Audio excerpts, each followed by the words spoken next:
What's up, fellow Funko collectors? I really wasn't gonna put this video together, but I just had to real quick because I just wanted to show you my pickups, from the LA Comic Con Funko Pops. Usually I will do a big haul video for NYCC or SDCC just because they have so many pops that come out that it's good to show your haul because usually, there's some left behind, there's some that you don't like, and there's some that you do like and whatnot. But for LA Comic Con, Stan Lee's Kamikaze, whatever you would choose to call it, usually there's only a couple of exclusives that came out. Now this year there was 4. I'm used to there only being 2. This year there was 4, which is a significant increase in LA Comic Con Pops because it is doubled in size of Pops, at least in the amount of Pops that you get from this Comic Con. Now I didn't go to the actual con. I just went to a Hot Topic. So no, I can go ahead and let you know now, spoiler alert, did not get the con-only exclusive Moon Knight. Which is okay, I'll live with it, even though I think that Moon Knight looks cooler than the Moon Knight that was, basically shared. But I did pick up the regular Moon Knight. Yes, I had to pick up the regular Moon Knight. How can I put this? Moon Knight's definitely not my favorite or one of my favorite characters from Marvel. He's an interesting character, don't get me wrong, but he's never been like in my top 5, top 10, top 20, maybe even top 50 favorite characters over at Marvel. But he's definitely an interesting character. I actually delved deeper into him recently with the new Moon Knight comic book series that came out. I would recommend you go read it, but it's not for everyone, honestly. It's not for everyone. It's very different than what you would usually expect from a comic book or a Marvel comic book. But if you're into the type of thing, it's definitely you'll definitely enjoy it. Don't get me wrong, I enjoyed it. I thought it was magnificent. Now, this is not the classic Moon Knight look. This is actually how Moon Knight looks in that comic book series. And I gotta say, I'm a big fan of the look. It's just pretty awesome, and it fits the series perfectly. Now we all know what Moon Knight usually looks like, and I have no problem with Moon Knight's regular design, but this design, I don't know. I just find it really cool. I don't know, something about people in suits just seems pretty cool to me. And then he has, his face covered. He looks really badass. I'm really glad to get this pop, although it doesn't glow in the dark. I could have sworn this pop was supposed to glow in the dark. Now, I know the chase art, well, it's not technically a chase, but I know the version that you get at the con only actually glows in the dark, but I thought this one glows in the dark too. There's no glow in the dark sticker on mine, and I didn't see it glowing in the dark. But one thing that does glow in the dark, ladies and gentlemen, I have over 1,000 Funko Pops now. Over 1,000. And I have... I'm not sure exactly how many, but I would have to say at least 100 or so pops that are glow in the dark. And yeah, when you hold them under the light for a while and then you put them in the dark, they glow in the dark or whatnot. But none of them just glow in the dark on their own. You can't just leave the light on in your room. Not necessarily hold the pop under the light. I'm just saying, just have your regular lights turned on, chilling in your room. Then you turn the light off to go somewhere, and you look at your Funko Pop collection. None of them are glowing. They're only glowing if you hold them under the light specifically and take time to do all that shit. But this pop right here, this Ahsoka pop, right here, I didn't hold it under the light, didn't do anything. Simply every time I turn the light off in my room, this bad boy right here, or should I say bad girl right here, is glowing with a beautiful, beautiful baby blue hue. And I don't know what it is about it, but honestly, I'm not sure if it even is like that for everyone's pop. But this one right here is the best glow-in-the-dark pop I own. Like I said, I didn't have to specifically hold it under the light or anything. Just simply I have the light on in my room right now, or in my toy room right now. Now, when I go and turn this light off to go somewhere, she will be glowing. And I think that's amazing. I feel like that's how glow-in-the-dark pop should be. You know what I'm saying? I don't think you should have to necessarily hold them under the light and charge them up. She glows 10,000 times better than this Yoda right here, for sure. this is the best glow in the dark pop I've ever had. Not saying that it's the coolest pop, but as far as the glow goes, I do not own a pop that has glown better than this girl right here, and I'm very, very pleased with that. Not to mention, I just love glow in the dark pops, and I specifically love the Star Wars glow in the dark pops. I wish I owned all of them because I know they would look really nice together and really icy. Like, you know, you can see right there just the blues. I just like how it looks. Definitely goes good with the Snoke down there as well. Now, how do you guys feel about Osaka? Or Osoka or Ahsoka, however you would pronounce it. But I really like her character. I think she's an interesting character. She's one of the characters that's come from, you know, like cartoons and comics and stuff. She's never been like in a live action form, and she's one of the characters that comes from other forms of media besides movies that I think is a very significant character in the overall story of Star Wars. Now, when she first came out, some of y'all might not know this, but like when she first came out, people hated her. People were like compared her to Jar Jar Binks. Like there was like a public outroar about her, but she has grown to being one of the most loved characters in Star Wars recently.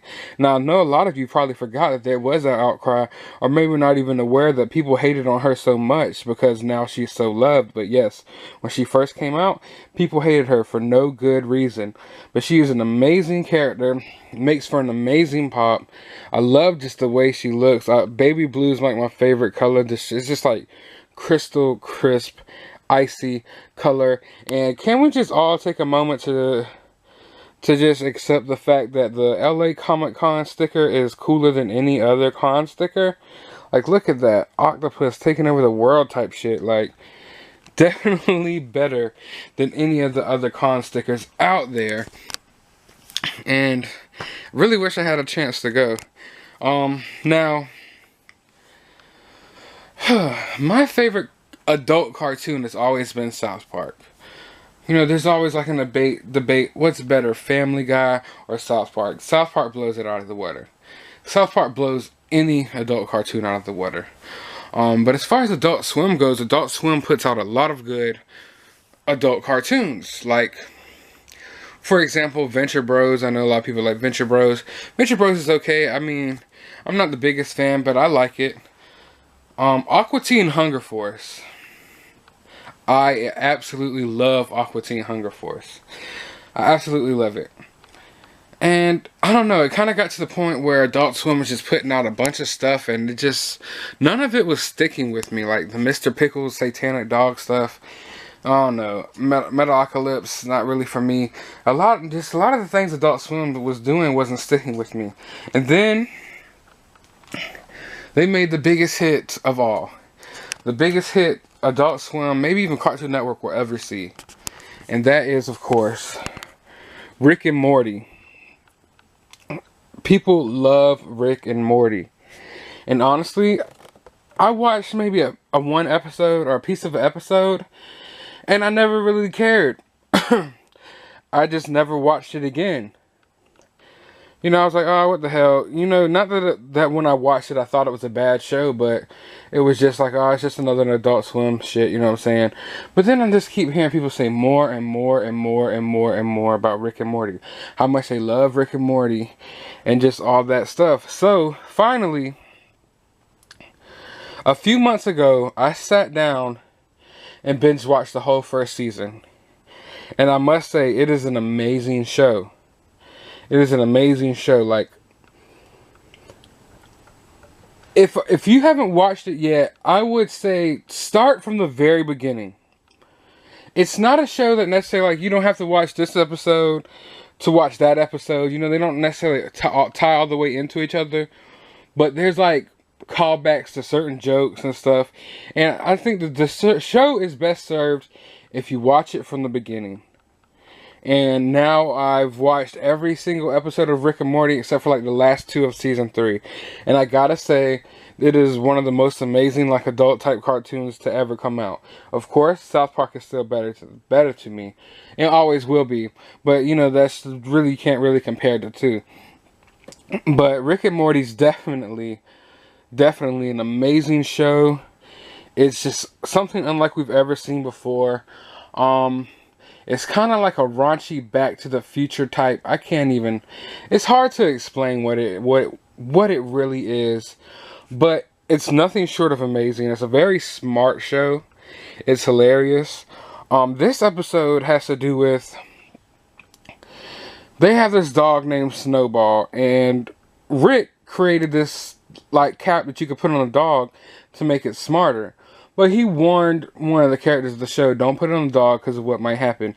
Next thing you know, the dog takes over the entire world and makes more of these hats and helmets or whatever you would call it. And you just have a whole world that is ran by dogs. I don't want to give away the whole episode and everything that happens in the episode, but that's basically the premise of the episode. Now, they already have a Snowball Pop, which, of course, I didn't have because I just simply wasn't into Rick and Morty at the time. But now, once I got into Rick and Morty, I kind of want to go back and start buying the Pop. So I'm really glad this came out, because I won't be getting the regular version. Now I can just have this flocked version. I haven't taken it out of the box and seen the flocknificent magnificence of this Pop, but I'm really glad I got it. It's definitely dope. This was actually a dope character in the show. And yeah, Flock Snowball. What more can you say? Flock Pops are awesome. And dogs are awesome. Snowballs are pretty cool. And when you get all that in one Pop, how can you complain? You can't. Now, last, but definitely not least. Definitely, by far, not least. This Pop. How can I say it? Alright, when Comic Cons come, you usually get a lot of cool Pops, interesting Pops, you know? Pops that you maybe didn't see coming, or Pops in certain poses that you never thought would happen. And I get hyped up about Comic Con Pops just like everyone else. But I was more hyped up for this Pop than any Pop in history. Why? It's because I don't know how I can explain it to y'all. Cause if y'all knew me personally, y'all would understand why. But it's the Kevin Smith Pop. Kevin Smith. Now, I know a lot of y'all be like, why Kevin Smith out of all the cool, awesome Pops that come out? Kevin Smith is, I'm a grown man, so I don't want to call him my idol. But he's kind of like someone I look up to, I guess, you know? Like, maybe a form of kind of like inspiration. I'm not sure. It's definitely my favorite director. I just love listening to the guy talk. I love his podcast. I'm a big fan of all his movies. I have been forever. Kevin Smith is just dope. He's just like, I don't know, he's just awesome. If you don't listen to his podcast and stuff, you need to go check it out. And if you're watching this YouTube video right now, maybe you should go check out Fat Man on Batman, which is his like YouTube show, which is amazing. And I don't know, I could just listen to Kevin Smith talk all day. He's a complete nerd, comic book, like, it's hard for me to exactly say what it is, but yeah, he's a nerd, loves comic books, loves pop culture. He's just like all of us, except he's actually in the industry. And he's definitely just my favorite director of all time. Not saying he has the best movies of all time, but he's my favorite director. He's a guy that I look up to a lot. If I could meet anyone in Hollywood or any famous person, I know people are like, I want to meet Beyonce, I want to meet Brad Pitt and all this shit. I just want to meet Kevin Smith, man. He's an awesome, awesome person. I've heard from a lot of people who've met him that he's a real cool guy. Yeah, like I said, I look up to him a lot.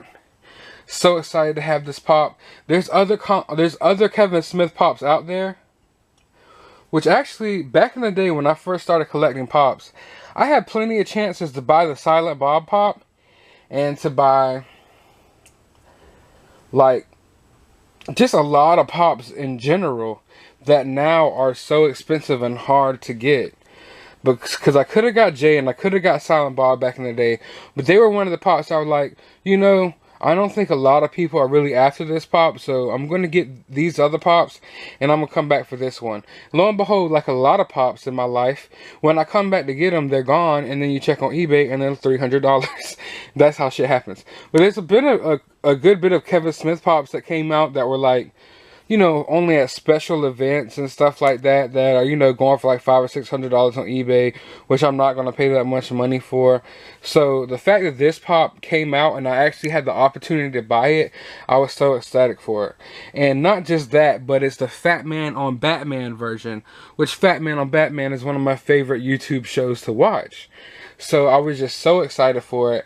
I was so happy that I was finally going to have the opportunity to put my hands on a Kevin Smith pop. So I had to buy a few of these.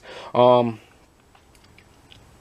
my house I have a couple of sections dedicated to Kevin Smith.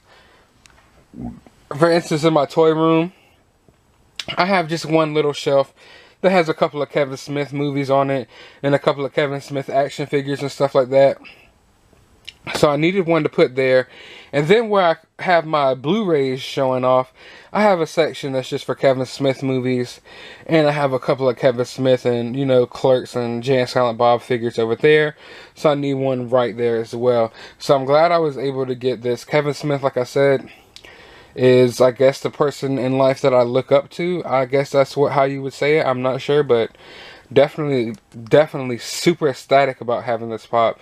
Super happy that they actually gave people a better opportunity at getting this pop instead of being like maybe at Funko Fun Days and stuff like that. And it's definitely, honestly, probably the best looking Kevin Smith pop they came out with so far.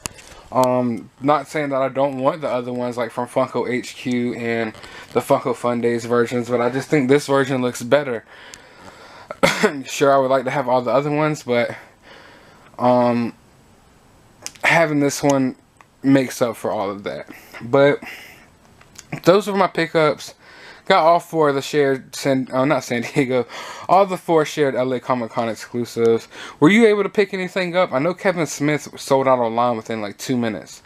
And it was really hard to get online. So hopefully you went outside of your Hot Topic early in the morning and got a chance to get him.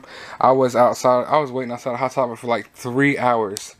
I was not missing my opportunity to get Kevin Smith. But anyways, give this video a thumbs up. Be sure to subscribe. I'm going to have way more exciting videos coming soon. In a couple of days, I'll get back out there on the hunt. There's a lot of new cool stuff out. Yeah. Nothing much left to say, but let me know what you guys picked up. What's your favorite pop from LA Comic Con? Did you go to LA Comic Con? I know a lot of y'all are out in California. How was it? Let me know. Maybe I'll try to get out there next year. It's a possibility. It's actually easier to get into than like New York Comic Con and San Diego Comic Con. So it actually might be a possibility for me. But anyways, as always, you have a good day, YouTube.